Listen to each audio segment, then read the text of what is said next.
नमस्कार, जय हिंद साथियों। आज के वीडियो लेक्चर में हम लोग सौर मंडल के नेक्स्ट पार्ट को समझेंगे, क्योंकि हमने प्रीवियस लेक्चर में सौर मंडल के प्रमुख 8 ग्रहों और सूर्य के विषय में डिस्कस किया था, ब्रह्मांड के विषय में डिस्कस किया था। तो बहुत सारे हमने सौर मंडल से बहुत ही इंपॉर्टेंट प्रश्नों को डिस्कस किया था, और इसी क्रम में आज के लेक्चर में हम लोग सौर मंडल से रिलेटेड जो और इम्पोर्टेंट प्रश्न हैं उन सभी प्रश्नों को डिस्कस करेंगे। तो आइए बात करते हैं मून के विषय में। जो इम्पोर्टेंट खास महत्वपूर्ण पॉइंट है, पृथ्वी से चंद्रमा की दूरी सभी को पता होगा दोस्तों, 3,84,400 किलोमीटर है। कितनी है? 3,84,400 किलोमीटर दूरी किसके किसकी है? पृथ्वी और चंद्रमा के मध्य की दूरी। एक बात बहुत ही महत्वपूर्ण है, पृथ्वी पृथ्वी का उपग्रह क्या है दोस्तों? तो आपको पता है पृथ्वी का उपग्रह जो है वो आपकी क्या है? चंद्रमा है। और चंद्रमा को हम लोग क्या बोलते हैं? तो मून बोलते हैं। क्या बोलते हैं? मून। अगर खास बात करें कि पृथ्वी की परिक्रमा कौन करता है, तो आपको पता है चंद्रमा करती है, और ये पृथ्वी का क्या है? एक प्रकार एक उपग्रह है। ठीक। साथ ही साथ एक खास बात, एक टर्म आपको याद रखना है, सेलेनोलॉजी। सेलेनोलॉजी इसके अंतर्गत क्या होता है दोस्तों? इसके अंतर्गत चंद्रमा का अध्ययन किया जाता है। सेलेनोलॉजी के अंतर्गत किसका अध्ययन किया जाता है? चंद्रमा का अध्ययन किया जाता है। काफी महत्वपूर्ण बात है। साथ ही साथ चंद्रमा को जीवाश्म ग्रह भी कहा जाता है। ये भी याद रखना, चंद्रमा को क्या कहा जाता है? जीवाश्म ग्रह। जीवाश्म ग्रह ये क्या है? चंद्रमा एक तरह से क्या है दोस्तों?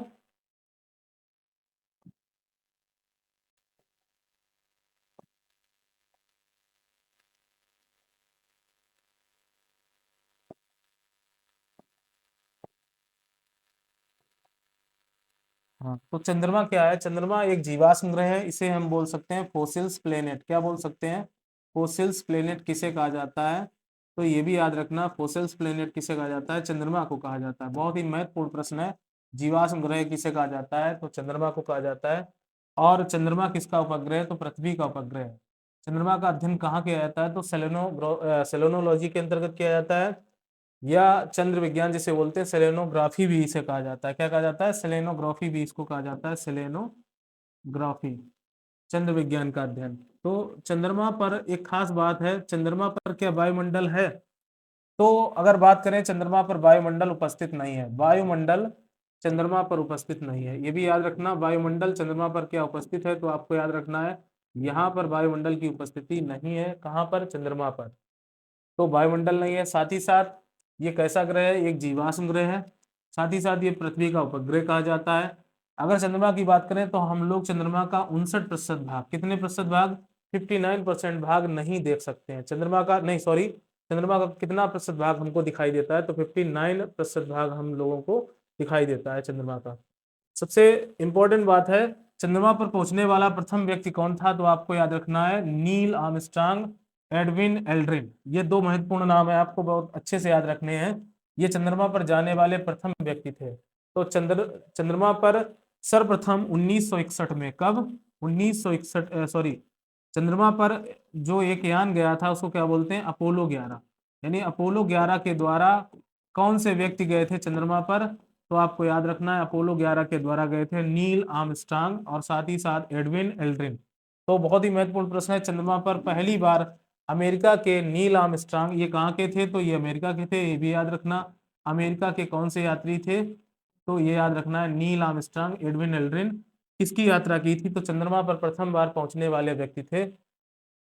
साथ ही साथ और किस यान से गए थे? तो आपको याद रखना है अपोलो 11 के द्वारा गए थे। कौन? तो नील आर्मस्ट्रांग, एडविन एल्ड्रिन। साथ ही साथ एक बहुत ही टर्म इंपॉर्टेंट है, कई बार एग्जाम में पूछा गया है, सुपर मून क्या होता है? प्रत्येक वर्ष में जो बड़ा चंद्रमा दिखाई देता है आकार में, यानी कहने का मतलब जो चंद्रमा का आकार है वो यदि पूरे वर्ष में सबसे बड़ा दिखाई देता है, उस घटना को हम क्या बोलते हैं? Super moon. तो ये भी टर्म याद रखना है, सुपर मून क्या है? तो आप याद रखना, प्रत्येक वर्ष मतलब चंद्रमा कैसा दिखाई देता है? तो प्रत्येक वर्ष बड़े आकार में जो चंद्रमा दिखाई देता है उसी को कहा जाता है क्या? तो उसी को कहा जाता है सुपर मून। ठीक। ये इंपॉर्टेंट बात, ब्लड मून क्या है? देखिए दोस्तों, जब पूर्ण चंद्रग्रहण की स्थिति होती है, जब चंद्रग्रहण पूर्ण पड़ता है, तो उस समय जो चंद्रमा दिखाई देता है लाल रंग का। किस रंग का? लाल रंग का। और इसी को कहा जाता है ब्लड मून। तो ब्लड मून कौन सी घटना है? जब पूर्ण चंद्रग्रहण के समय चांद कैसा दिखाई देता है? लाल आकार का दिखाई देता है, तो इसी घटना को कहा जाता है ब्लड मून। सुपर मून का मतलब बड़े आकार का जब चंद्रमा दिखाई दे प्रत्येक वर्ष में एक बार, तो उसे बोलेंगे सुपर मून। और ब्लड मून क्या है? जब पूर्ण चंद्रग्रहण की स्थिति में चंद्रमा कैसा दिखाई दे? लाल दिखाई दे, तो इसे बोलते हैं ब्लड मून। तो ये भी टर्मिनोलॉजी कई बार एग्जाम में पूछी गई है, आपको याद रखना है बड़े अच्छे से। और साथ ही साथ अगर यदि ये बात की जाए चंद्रमा का प्रकाश पृथ्वी पर कितने मिनट में पहुंचता है, काफी अच्छा प्रश्न है। तो ये 1 मिनट 5 सेकेंड में चंद्रमा का प्रकाश पृथ्वी पर पहुंचता है। यानी चंद्रमा, आप जानते हो, फॉसिल्स प्लेनेट कहा जाता है। चंद्रमा पर कोई वायुमंडल नहीं है। साथ ही साथ चंद्रमा का प्रकाश पृथ्वी पर पहुंचने में कितना समय लगता है? बहुत ही इंपॉर्टेंट प्रश्न है आपकी एग्जाम के लिए। तो 1 मिनट 5 सेकेंड में पृथ्वी पर चंद्रमा का प्रकाश पहुंचता है, ये भी खास बात। जबकि चंद्रमा पर क्या है? जगह जगह पर चट्टाने हैं और गड्ढे हैं, जो आमतौर पर हम लोग जिन्हें चंद्रमा को कहते हैं काले धब्बे टाइप के दिखाई देते हैं। तो वहां पर चूंकि कई सारे पर्वत हैं चंद्रमा पर। एक पर्वत की बात है दक्षिणी ध्रुव पर, जो चंद्रमा की एक पर्वत है जिसको बोलते हैं लिबनिज पर्वत। तो लिबनिज पर्वत की ऊंचाई कितनी है? तो 35,000 फीट ऊंचाई है इसकी। तो याद रखना इतनी ऊंचाई किसकी है? लिबनिज पर्वत। और लिबनिज पर्वत किस किस पर उपस्थित है? तो आपको याद रखना है चंद्रमा पर स्थित ये पर्वत है लिबनिज पर्वत, जिसकी ऊंचाई 35,000 फीट है। आइए नेक्स्ट बात करते हैं चंद्र ग्रहण की। काफी मोस्ट इंपॉर्टेंट प्रश्न है, जो कई बार यूपी पुलिस एग्जाम के लिए भी महत्वपूर्ण है, साथ ही साथ अन्य एग्जाम्स के लिए भी बहुत महत्वपूर्ण है।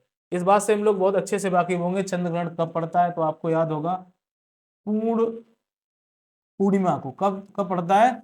तो पूर्णिमा को चंद्र ग्रहण पड़ता है। तो ये याद रखना, जब पूर्णिमा होती है उस समय चंद्र ग्रहण पड़ता है इस समय। और खास बात क्या है, देखिए, जब सूर्य और चंद्रमा के मध्य में पृथ्वी आ जाती है। आपसे ये पूछा जाए चंद्र ग्रहण है क्या, तो याद रखिए जब सूर्य और चंद्रमा के मध्य में क्या आ जाए? पृथ्वी, यानी हमारी अर्थ आ जाए। तो इसकी जाया जब किस पर पड़ती है, यानी कहने का मतलब क्या है कि चंद्रमा और सूर्य के मध्य क्या आ जाती है? पृथ्वी हमारी आ जाती है, तब क्या होता है? तो चंद्र ग्रहण होता है। ये कब पड़ता है चंद्र ग्रहण? तो आपको याद रखना है पूर्णिमा में, यानी पूर्णिमा पर ही चंद्र ग्रहण पड़ता है, जो आपको बहुत अच्छे से याद रखना है। तो चंद्र ग्रहण की स्थिति आपको पता हो गई, पृथ्वी सूर्य और चंद्रमा के मध्य में आ जाती है।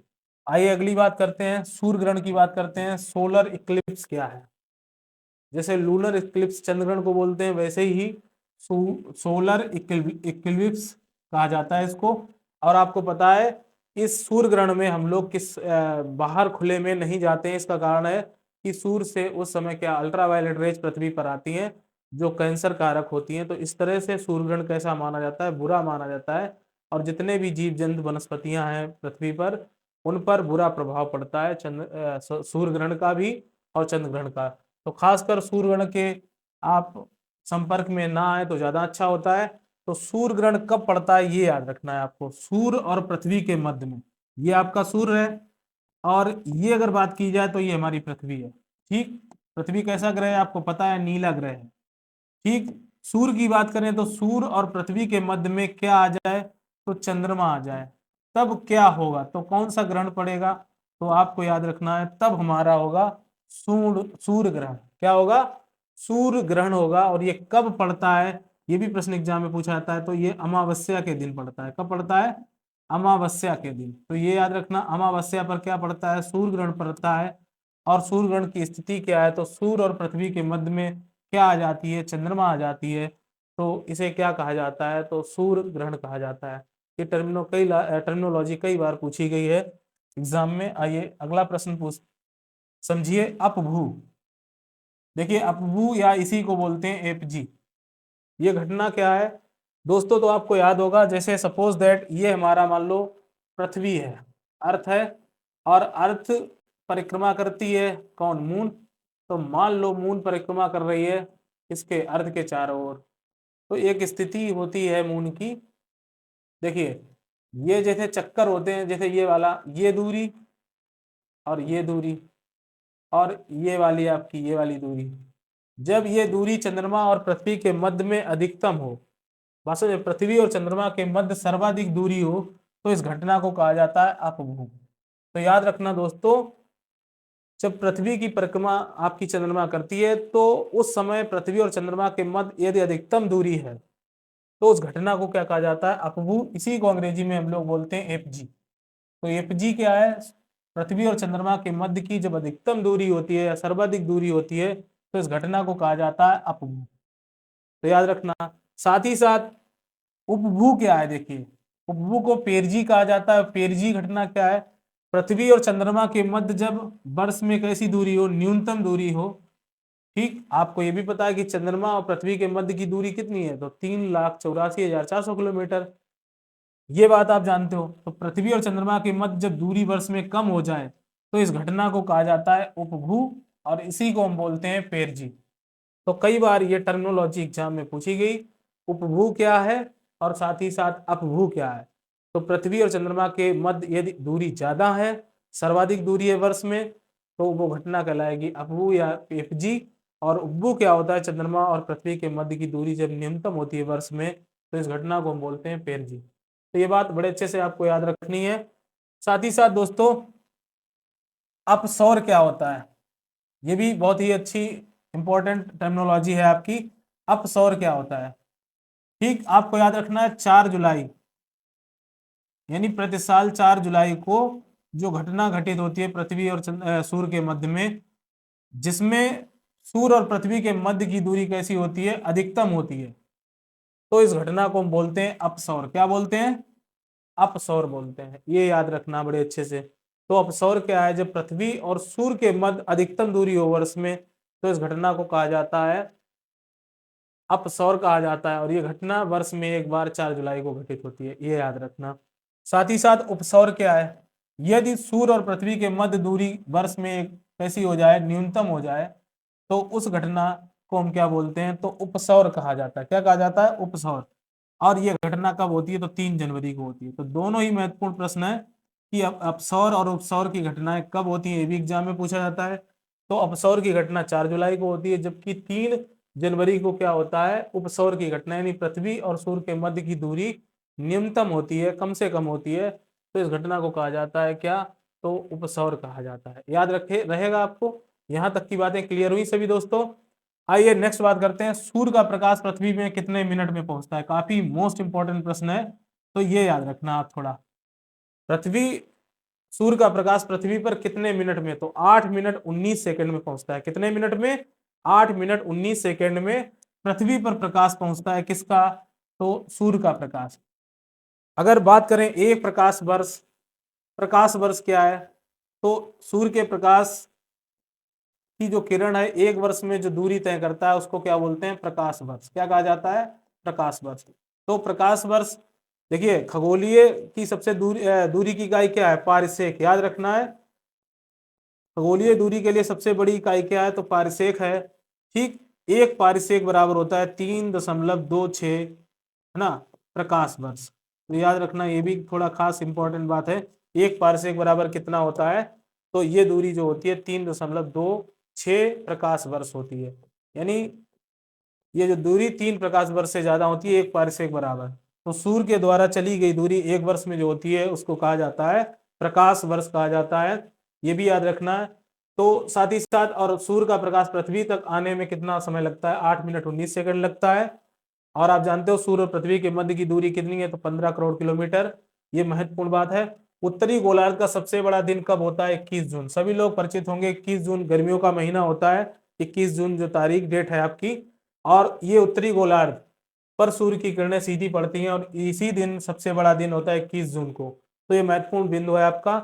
सबसे बड़ा दिन कब होता है? तो 21 जून को होता है उत्तरी गोलार्ध पर, क्योंकि सूर्य की किरणें उस समय सीधी पड़ती हैं, जिसे हम लोग अगर देखा जाए। और साथ ही साथ देखिए दोस्तों, दक्षिणी ध्रुव यानी दक्षिणी गोलार्ध पर सबसे बड़ा दिन कब होता है? तो ये मकर रेखा पर जब सूर्य की किरणें सीधी पड़ती हैं तब ये घटना कब घटती है? तो 22 दिसंबर को। ये भी याद रखना है, 22 दिसंबर को सबसे बड़ा दिन होता है मकर रेखा पर।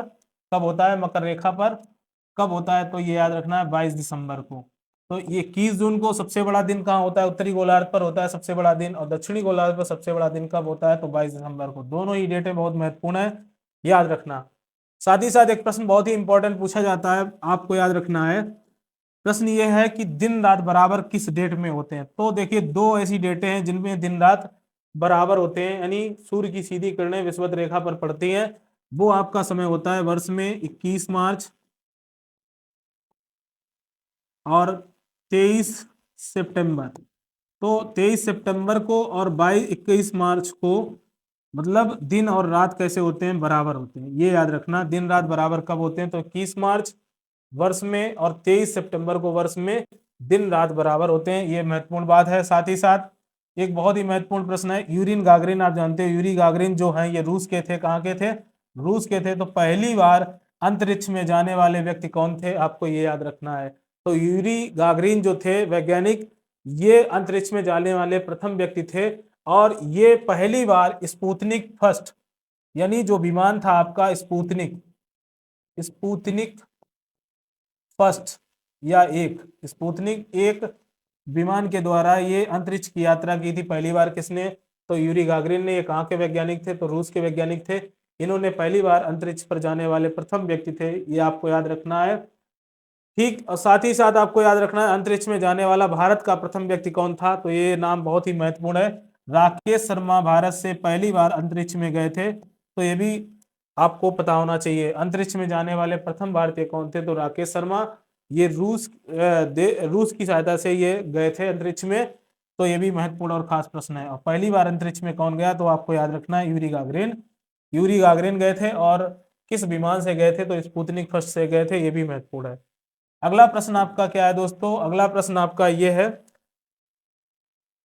धूमकेतु। धूमकेतु क्या है दोस्तों, तो ये आपने पढ़ा होगा, धूमकेतु को हम पुच्छल तारा भी बोलते हैं। क्या बोलते हैं, पुच्छल तारा क्या है। तो ये थोड़ा याद रखना, पुच्छल तारा क्या होता है। ये झाड़ू के आकार का कह सकते हैं। ये सूर्य के पास लगभग 76 वर्षों में एक बार ये घटना घटती है। 76 वर्षों में हेली नामक पुच्छल तारा आया था। तो हेली नामक ये क्या था, पुच्छल तारा था, या इसी को हम धूमकेतु बोलते हैं। कॉमेट्स क्या कहा जाता है, कॉमेट्स। ये बर्फ और गैस के बने हुए या चट्टानी टुकड़े होते हैं, बहुत बड़े टुकड़े होते हैं कह सकते हैं, जो किस आकार के होते हैं, झाड़ू के आकार के होते हैं। तो हेली धूमकेतु कब देखा गया था, ये भी याद रखना है। तो ये 1986 में देखा गया था। धूमकेतु ये देखा गया था 1986 में। कौन सा धूमकेतु, तो हेली धूमकेतु। ये किसके बने थे, तो गैस और बर्फ के बने हुए ये संरचना थी। गैस और बर्फ की बनी हुई संरचना थी, कह सकते हैं धूल कणों से युक्त।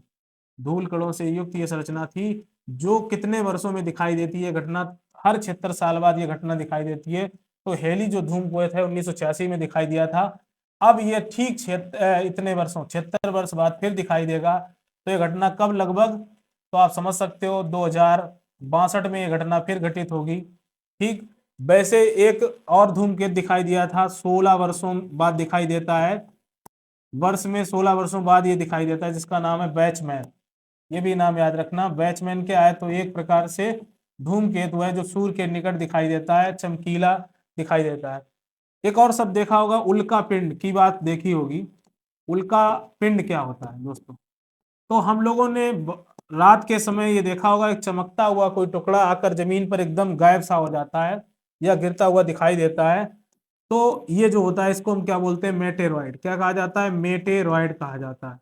याद रखना, मेटेरॉइड्स जो होते हैं हमारे वायुमंडल यानी पृथ्वी के वायुमंडल में आने पर ये एकदम प्रज्वलित हो जाते हैं। लगभग जब कोई चट्टानी टुकड़ा जो मतलब ऊपर से गिरता है आकाश से, तो कहने का मतलब 80 किलोमीटर की स्थिति में जब वो वायुमंडल के संपर्क में आता है, तो ये जो उल्का पिंड होते हैं वो जल उठते हैं। कैसे उठ जाते हैं, चमकते हुए दिखाई देते हैं और जमीन पर गिरते हुए दिखाई देते हैं। और जमीन पर गिरते ही क्या हो जाता है, लगभग गायब से हो जाते हैं। कभी कभी ये उल्का पिंड इतने भारी होते हैं, जैसे नामीबिया में एक उल्का पिंड देखा गया था, नामीबिया में। ये भी याद रखना, ये सबसे बड़ा अब तक का उल्का पिंड था, जिसको हम बोलते हैं होवा वेस्ट। ठीक, होवा वेस्ट ये नामीबिया देश में गिरा था। ये काफी बड़ा टुकड़ा था, इसमें विशाल ऊर्जा उत्पन्न हुई थी। तो काफी नुकसान होने की संभावनाएं रहती हैं अगर उल्कापिंड सीधे पृथ्वी पर गिरता है। तो ये घटनाएं आमतौर पर देखी जाती हैं, लेकिन ज्यादातर उल्कापिंड पृथ्वी के वातावरण में आने पर क्या हो जाते हैं, नष्ट हो जाते हैं और उनका अस्तित्व खत्म हो जाता है या राख के रूप में दिखाई देते हैं। तो ये खास इंपॉर्टेंट बात है। साथ ही साथ हम लोग ये जान जान सकते हैं लगभग कितनी दूरी पर आकर जलने लगते हैं। तो 80 किलोमीटर वायुमंडलीय क्षेत्र में जब आते हैं नीचे की ओर तो ये जल उठते हैं। और ऐसी घटना कहाँ देखी गई? तो नामीबिया में सबसे बड़ा उल्कापिंड देखा गया था। आपको एक बहुत महत्वपूर्ण बात याद होगी, उल्कापिंड एक गिरा था आपके महाराष्ट्र में, महाराष्ट्र के बुल्डाना में। कहां पर गिरा था? बुल्डाना। तो ये भी जगह याद रखना दोस्तों, ये महाराष्ट्र में है। और यहां पर एक झील का निर्माण हुआ, क्रेटर का निर्माण हो गया। किसका निर्माण हो गया? क्रेटर। तो कहने का मतलब जो उल्का पिंड होते हैं वो जमीन में गिरते ही क्या एक भारी गड्ढा उत्पन्न कर देते हैं। तो बुल्डाना जिले महाराष्ट्र में जो एक क्रेटर झील भारत की है, ठीक एकमात्र क्रेटर झील है कह सकते हैं। तो ये क्रेटर झील कैसी होती है? इसमें पानी बाद में भर जाता है जगह पर, तो ये याद रखना है। तो कहने का मतलब उल्टा उल्का पिंड बड़े भी हो सकते हैं, ये भी याद रखना। जो पृथ्वी पर क्या निर्मित करते हैं? गड्ढे बना देते हैं, काफी बड़े आकार में होते हैं, काफी ज्यादा मात्रा में इनमें इनके अंदर ऊर्जा होती है। तो दो बातें बहुत महत्वपूर्ण थी। उल्कापिंड क्या है? जलते हुए चट्टानी टुकड़े कह सकते हैं, उल्कापिंड कहे जाते हैं, जिन्हें मेटेराइट्स भी बोलते हैं। और धूम को समझे, धूमकेतु क्या होता है? सूर्य के निकट एक ऐसी मतलब एक ऐसी गैसीय मतलब कह सकते हैं चीज बनती है जो झाड़ू के आकार की होती है, जिसे कहा जाता है धूमकेतु या पुच्छल तारा कहा जाता है। इन्हें कॉमेट्स भी बोलते हैं। और ऐसी घटना मतलब एक 1986 में दिखाई दिया था धूमकेतु, हेली धूमकेतु, ये भी याद रखना। ठीक, तो इस तरह से हमने आपके सौर मंडल में बहुत ही मोस्ट इंपॉर्टेंट प्रश्नों को कवर किया। उम्मीद है हमारी नेक्स्ट जो चैप्टर रहेगा, जो टॉपिक रहेगा, बहुत ही अच्छे ढंग से बहुत ही महत्वपूर्ण प्रश्नों को हम लोग डिस्कस करेंगे। तो आज के लेक्चर में इतना ही। और यदि आपको हमारा लेक्चर अच्छा लगा हो तो हमारे चैनल को लाइक करें, सब्सक्राइब करें और साथ ही चैनल को शेयर करें। और तब तक के लिए दोस्तों नमस्कार, जय हिंद साथियों।